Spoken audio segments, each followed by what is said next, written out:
Olá, este é o Eco Senado e você vai ver nesta edição. Novo relatório do painel do clima alerta para momento crítico, mas diz que a humanidade tem as soluções para enfrentar o aquecimento global. Nosso mundo precisa de ação climática em todas as frentes, em tudo, em todos os lugares, ao mesmo tempo. Belém do Pará quer sediar a COP30 em 2025 e mostrar ao mundo as vantagens da bioeconomia. A tela exibe mãos colhendo frutas. Como o Brasil está cuidando dos seus recursos hídricos? Entrevistamos Maurício Abijaod, diretor da Agência Nacional de Águas, a ANA. No quadro Ideias Verdes, um biocimento feito com lodo e urina e como buchas de cabelos humanos absorvem manchas de óleo dos mares e dos rios. Animação com hexágonos e aerogeradores revelam o título, Eco Senado. A ONU alerta, Silvio Guedes. Países ricos e pobres precisam se comprometer e depressa com metas claras e ambiciosas para reduzir as emissões de CO2. O planeta não pode esperar. A animação com geleira derretendo exibe o título, Mudanças Climáticas. O novo relatório do painel intergovernamental da ONU sobre mudanças climáticas, divulgado em março, reforçou que as ameaças ao planeta não têm sido combatidas com o ritmo e a intensidade necessários. Secretário-geral da IPCC. O relatório mostra claramente que a humanidade tem o conhecimento e a tecnologia para enfrentar as mudanças climáticas causadas pelo homem. Não apenas isso, ele mostra que nós temos a capacidade para construir uma sociedade muito mais próspera, inclusiva e equilibrada ao longo desse processo. A mudança climática é um desafio difícil, complexo e duradouro para gerações. Sabemos disso. Nós, a comunidade científica, revelamos os fatos dessa realidade desanimadora, mas também apontamos para as perspectivas de esperança por meio de mudanças transformadoras articuladas, genuínas e globais.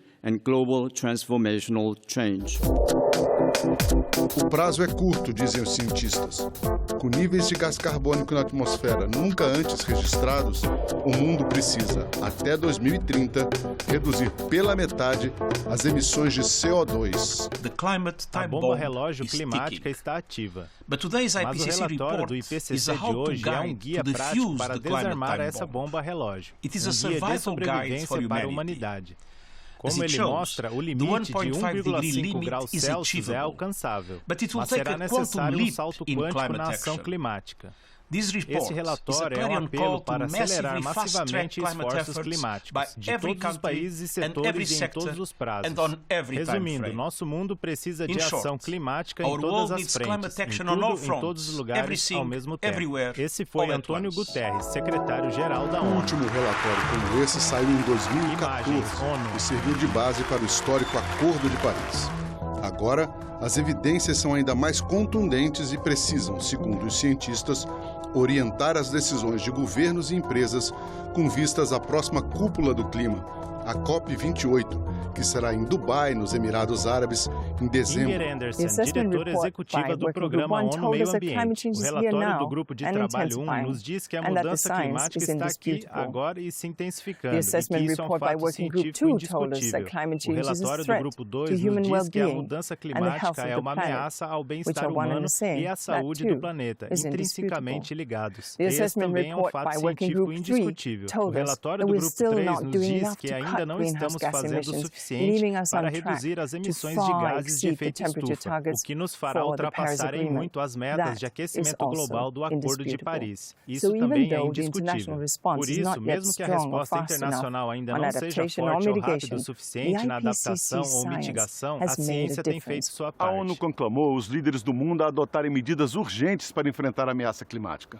Cada um dentro da sua capacidade, países ricos e países pobres precisam contribuir no esforço mundial. Países desenvolvidos devem se comprometer com a meta de emissões zero o mais próximo possível de 2040. Alguns dos países ricos já fixaram essa meta para 2035. Já as economias emergentes devem assumir o compromisso de zerar as emissões o mais perto possível de 2050. vários países já se comprometeram com essa data limite. Secretário-geral da ONU. Esse é o momento para todos os membros do G20 se unirem em um esforço conjunto, reunindo seus recursos e capacidades científicas, bem como suas tecnologias comprovadas e acessíveis por meio dos setores público e privado, para tornar a neutralidade de carbono uma realidade em 2050. Exigir que os outros se movam primeiro apenas garante que a humanidade venha por último. Para alcançar essas metas, a ONU propõe uma série de medidas reunidas em torno do que chamou de Agenda de Aceleração contra as Mudanças Climáticas. Os principais alvos são o uso do carvão, do petróleo e do gás para gerar energia. A ONU quer interromper, por exemplo, qualquer financiamento ou subsídio, público ou privado, para a exploração de novas fontes desses combustíveis fósseis. É um desafio para todas as economias mundiais. O grande setor responsável pelas emissões no mundo hoje é o setor de energia. Não é o caso brasileiro, porque nós temos uma matriz energética com a participação muito grande de energias renováveis. Mas, na média mundial, a maioria dos países, vamos dizer que em torno de 75%, em alguns casos 85% da energia gerada é a partir de combustíveis fósseis.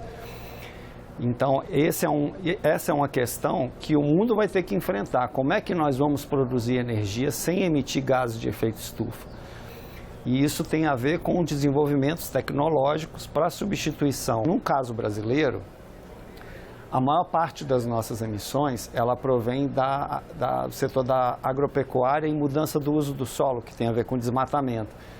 Então, existem, no nosso caso, técnicas de agricultura de baixo carbono que podem ajudar muito, tanto a tornar os sistemas agrícolas mais resistentes a esses eventos climáticos extremos, quanto a aumentar a renda do produtor rural. Para nós acelerarmos as nossas ações de mitigação, Adriano de adaptação, Santiago, assessor da Secretaria Nacional de Mudanças Climáticas. Contar com esse auxílio dos países desenvolvidos, porque o próprio Acordo de Paris define que esses países devem tomar a liderança. Mais uma vez, eu queria deixar claro que isso não significa que o Brasil tem que ficar inativo, não cumprir com seus compromissos, não. O desafio é global. Até a reunião de Dubai em dezembro, cientistas esperam convencer as lideranças mundiais de que os compromissos assumidos agora vão decidir o futuro da humanidade. Nunca estivemos tão bem equipados para resolver o desafio climático. Mas devemos avançar para uma ação climática em alta velocidade agora. Não temos um momento a perder. A contribuição do IPCC nessa etapa final do progresso coletivo mundial para alcançar as metas de longo prazo do Acordo de Paris definirá o tom para a ação na segunda metade desta década crítica. Eu acredito que é possível. E é importante que a sociedade tenha essa visão, porque se nós acharmos que não é possível, então a gente vai adotar uma atitude de imobilização, né? E já que não é possível, então vamos caminhar para a catástrofe. Não. Make no mistake, não se iludam, inação e atrasos não fazem parte da lista de opções. Never before Nunca has antes a climate ciência change do clima science falou com spoken with tanta such certeza e certainty precisão. and precision. Ainda nessa edição do EcoSenado, Belém é a candidata do Brasil para sediar a COP30 daqui a 2 anos. O projeto de lei 5.142 de 2019 é de autoria do senador Zequinha Marinho, do PL do Pará. A Comissão de Meio Ambiente do Senado vai debater em audiência pública o projeto de lei que destina metade dos recursos arrecadados com as multas ambientais para os cofres do município onde aconteceram os crimes e também prevê que os bens apreendidos dos infratores sejam transferidos para o patrimônio do município. Todos esses recursos precisarão ser utilizados pelas prefeituras em programas de conservação ambiental. O pedido de debate público da proposta foi feito pela relatora na CMA, a senadora Elisiane Gama, do PSD do Maranhão. O Brasil oficializou a capital do Pará, Belém, como sua candidata para sediar a Conferência do Clima de 2025, a COP30. A Amazônia e a bioeconomia pedem passagem. O anúncio oficial foi feito em um vídeo postado pelo presidente Lula, ao lado do governador do Pará, Helder Barbalho. Belém confia na escolha e já se prepara para receber milhares de visitantes, entre chefes de Estado e cientistas. Uma chance para a cidade se tornar mundialmente conhecida, mas também para alavancar projetos verdes e melhorar sua própria infraestrutura urbana. Os desafios são grandes, mas a esperança é maior, especialmente porque Belém será a sede do mundo em 2025.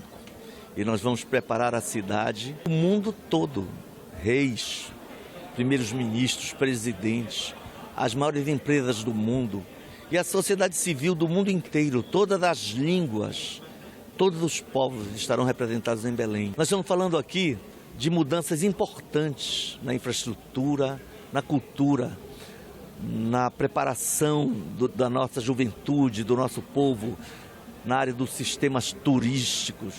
Momento em que criamos a Secretaria Municipal de Turismo, é um momento em que ela vai precisar crescer muito para formar e receber essas pessoas que devem ter boa impressão de Belém. Que a gente possa fazer Mauro Ode Almeida, secretário de Meio Ambiente e Sustentabilidade do Pará. Para uma economia de baixo carbono. Um dos trunfos da capital paraense para sediar a COP30 é poder mostrar as vantagens da bioeconomia para a Amazônia. A professora do Núcleo de Altos Estudos Amazônicos da Universidade do Pará, Marcela Vecchioni, acredita nessa nova abordagem no aproveitamento da floresta. Mas lembra que o Pará é um estado marcado por problemas ambientais. O Pará é um estado bastante relevante na discussão política do clima. E ambientalista.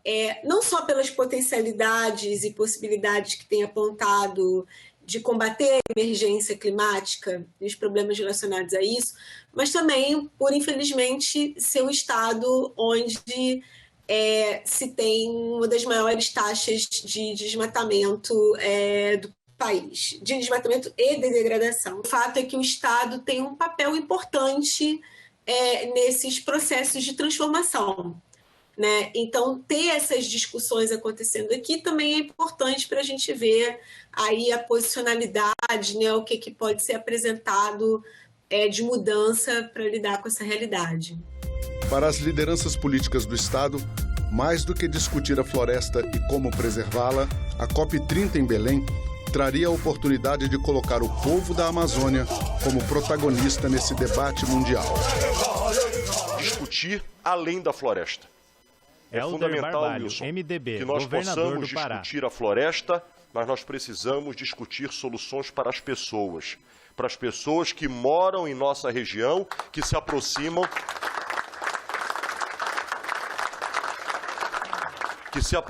de 30 milhões de brasileiros e que muitas das vezes, sob o olhar externo, são vistos de forma secundária. Jamais abrir mão da discussão ambiental, mas é fundamental que nós possamos discutir o desenvolvimento regional, o modelo de desenvolvimento local, oportunidades para a geração de emprego, para a geração de renda, oportunidades de diminuição dos abismos sociais que ainda existem em nossa região. É um universo de pessoas. Senador Zequinha Marinho, PL para saber que nós existimos e que o debate tem que começar não pelas feras ou pela natureza, mas pelas pessoas. Né? Por que o governo erra nessa questão ambiental? Porque o governo começa a trabalhar da forma errada, pelo lado errado. As pessoas estão lá há séculos, trabalhando, sobrevivendo. É uma região de um PIB muito baixo em relação ao país, uma região do IDH muito baixo, pessoas muito pobres. Né? Então, eu acho que vendo, conhecendo, vão parar de falar coisas indevidas e, de repente, podem começar um trabalho de forma correta. Você não consegue fazer preservação sem levar em consideração as pessoas. Senador Beto Faro, PT, ali Pará. Moram e-mail 100.betofaro@senado.leg.br. 30 milhões de pessoas que moram na Amazônia que precisam sobreviver. Se você não consegue fazer investimento em programas como a bioeconomia, em programas que a gente possa dar rentabilidade para a floresta em pé, as pessoas acabam avançando sobre essa floresta. Acontece entre 18 e 20 de abril, na cidade de Bonito, no Mato Grosso do Sul, a 21ª edição do Congresso Brasileiro do Ministério Público de Meio Ambiente. O evento vai debater a interação entre o meio ambiente e as atividades socioeconômicas, sob a ótica da atuação do Ministério Público, e de que formas os setores produtivos podem contribuir com a proteção ambiental.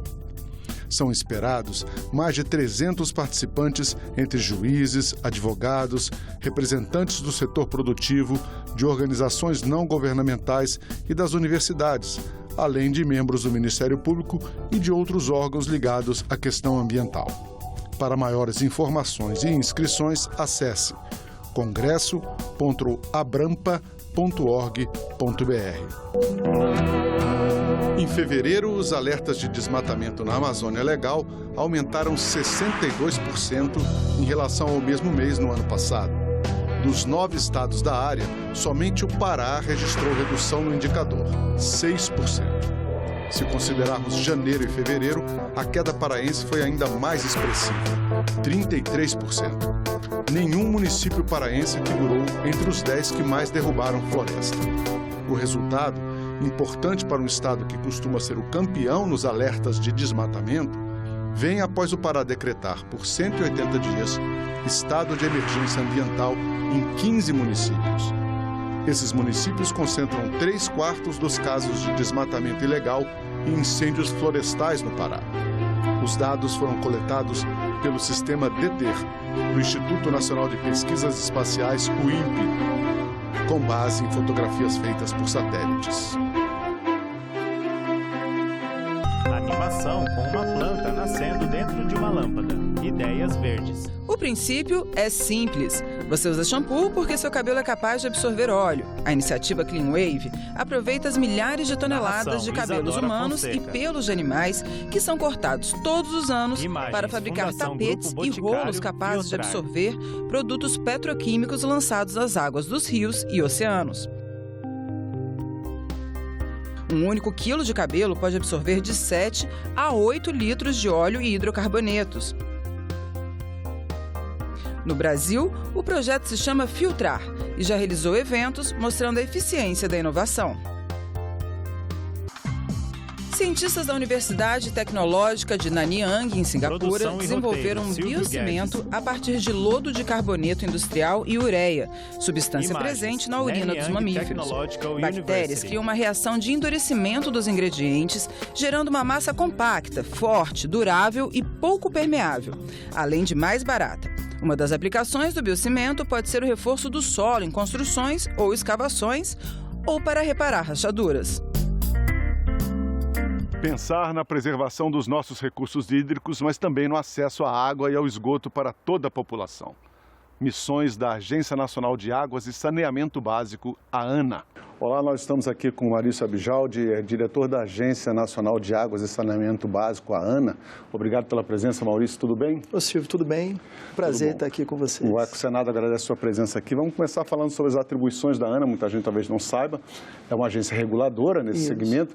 E qual é a principal função da ANA na estrutura do Brasil? Ok. A Agência Nacional de Águas, ela foi criada no ano de 2000. É uma agência com o propósito justamente de trazer a pauta dos recursos hídricos para o cenário, no sentido de regulação desse uso que é tão importante, não só para o abastecimento humano, como atividades produtivas. E o propósito da ANA é ser esse grande espaço de articulação, porque a nossa gestão de recursos hídricos ela é descentralizada, né? Ela é participativa. Então, a ANA ela busca, além de ser essa referência, ser um ator que contribua para que as negociações, as conversas possam acontecer de forma natural e que a gente possa ter um bom gerenciamento desse recurso. É porque também existem agências estaduais, né? Agências até municipais nesse sentido. Então, a ANA faz mais ou menos a integração de todo esse trabalho? Na verdade, a Agência Nacional de Águas ela cuida dos rios federais, né? A gente tem nos estados as agências estaduais que justamente cuidam desses rios estaduais. E só uma explicação que é interessante é quando cruza mais de um estado, quando é um rio transfronteiriço. Então, a atuação da ANA, é essa que é a atuação da ANA. Isso que a gente pode compreender como rio federal. A ANA tem um trabalho muito interessante, que é a chamada Rede Hidrometeorológica Nacional, RHN. São mais de 23 mil estações que ficam monitorando os rios e as chuvas no Brasil. Explica para a gente como é feito esse monitoramento, né? Como é que funciona esse processo e o que esses dados têm mostrado. Ótimo. Silvio, a informação é tudo que é o dado primário, né, para que a gente possa ter uma boa gestão de recursos hídricos. Imagem de gotas de água. Essa rede, ela é formada por... Tem mais de 100 anos que existe uma rede de monitoramento. Hoje a ANA cuida disso, né? E é uma rede que engloba vários pontos de monitoramento com vários parceiros que a ANA tem, não só da ANA. A ANA hoje é responsável por aproximadamente 5.000 pontos de monitoramento. Metade desses pontos, ele cuida de qualidade de água, outra metade de quantidade. Basicamente, essas informações, elas servem para aprimorar, vamos assim dizer, o sistema, planejar as ações que vão ser desenvolvidas, antever situações climáticas adversas, né? Eu acho que a principal função hoje dessa rede é justamente trazer informações sobre as nossas situações de secas, cheias, enfim, de que forma isso pode antecipar eventos climáticos adversos e por aí vai. Nós vivemos recentemente no Brasil problemas sérios com o abastecimento das represas, né? Falta de água em muitos lugares, ameaçando inclusive o abastecimento de energia elétrica, né? Nesse sentido, essa rede também contribui muito para oferecer informações? Houve uma crise em 2021, né, que justamente a gente acompanha regularmente, diariamente, o nível dos reservatórios desses rios. A nossa matriz ela é basicamente hidroenergética, então ela acaba sofrendo um impacto muito grande relacionado à questão da geração de energia elétrica, mas desde a crise de 2021 foram instituídos planos de contingência justamente visando recompor esses reservatórios, justamente para dar essa maior tranquilidade para o abastecimento humano. Evidentemente que isso é uma questão histórica, a gente tem momentos de menos chuvas ou mais chuvas, mas o gerenciamento de recursos hídricos é feito ao longo do tempo, planejado, né? É possível dizer que atualmente chove mais no Brasil do que chovia, digamos, há 30 anos? É inegável dizer que a gente tem hoje uma mudança climática que interfere justamente nessas séries históricas. Então, aquilo que a gente antes podia prever, olhando apenas os níveis de chuva, enfim, na série histórica que existe, já não é uma verdade tão absoluta. E a ANA tem se preparado para isso. Recentemente, a gente reestruturou a agência no ano passado, especificamente criamos uma coordenação relacionada às mudanças climáticas. A gente tem hoje uma área de operações de eventos críticos, uma superintendência que está cuidando exatamente dessa relação que existe com a questão das secas, nas mudanças climáticas, e isso é algo que está hoje no dia a dia no radar. O que se nota, como eu mencionei um pouco antes, é que realmente há um impacto hoje das mudanças climáticas, mas isso vem associado ao planejamento, à questão de investimento em tecnologia. Então, a gente vem se preparando para criar esses mecanismos. Um exemplo que a gente tem, que eu acho que é de super sucesso, que está aí, estamos na etapa final, é o projeto da Integração São Francisco. Foi o primeiro pedido de outorga da agência em 2001. Eu trabalhava na agência já na Procuradoria, que é meu órgão de origem, a Advocacia da União. Pude trabalhar, inclusive, nesse processo lá atrás. Hoje eu tenho a grande felicidade de estar vivenciando uma etapa final dele. O Brasil tem uma responsabilidade muito grande na questão da água mundial. Afinal de contas, nós temos aí 12%, né, da água doce do planeta.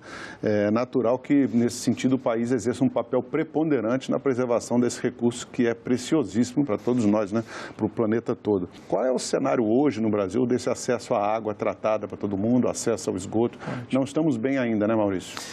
Eu vou dizer que a gente tem muito a evoluir, tá? Se a gente comparar, evidentemente, com os países que não estão desenvolvidos, e olhando para a extensão territorial do Brasil, a gente observa que o trabalho que vem sendo desenvolvido aqui tem surtido efeito. Inclusive, com o marco de saneamento aprovado há 2 anos atrás, a gente teve uma atração de investimentos para o setor que gerou realmente a melhora desses recursos hídricos.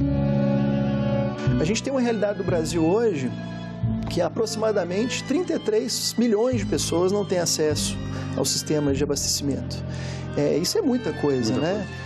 A gente, olhando uma meta dos objetivos estratégicos, a gente está na faixa de 85% e temos que atingir ele 99%. Isso em relação à água. Em relação ao esgoto, a gente tem uma realidade realmente que preocupa, porque o Brasil hoje, um pouco mais da população dela, 110 milhões, 117 milhões de pessoas hoje, não tem acesso ao sistema de esgoto. Pouco mais da metade. Pouco mais da metade. Então, isso aí realmente é preocupante, mas eu tenho visto avanços. Quando a gente pensa na ideia da ANA lá atrás, que era a questão do gerenciamento de recursos hídricos, a questão do esgoto, ela sempre esteve presente como um fator de poluição, que afeta a qualidade dos recursos hídricos. E agora, com essa nova atribuição da ANA, responsável pela edição de normas de referência para o saneamento básico, e ela consegue, vamos dizer assim, fazer essa maior integração. Acho que o grande desafio é esse hoje, é fazer a integração da Política Nacional de Recursos Hídricos com a política de saneamento básico e atender quem mais precisa, que é a população. A ONU realizou recentemente uma Conferência Mundial de Água, 50 anos depois da última que aconteceu. A participação da ANA, qual foi? Levar uma equipe grande? O que podia apresentar em termos de informação? Animação com água. O Dia Mundial da Água é uma coisa muito interessante. A ONU, esse evento que ela produziu, tinha 50 anos que não tinha um evento como esse. Traz a água, mais uma vez, para um cenário de protagonismo mundial. A ANA, nesse cenário, dentro da América Latina, de uma forma geral, do Brasil especificamente, ela é um ponto focal justamente em relação aos indicadores do ODS 6, que fala de água potável e de saneamento básico. Então a gente teve a oportunidade de levar situações para o cenário mundial sobre a realidade brasileira e dizer o que estamos fazendo.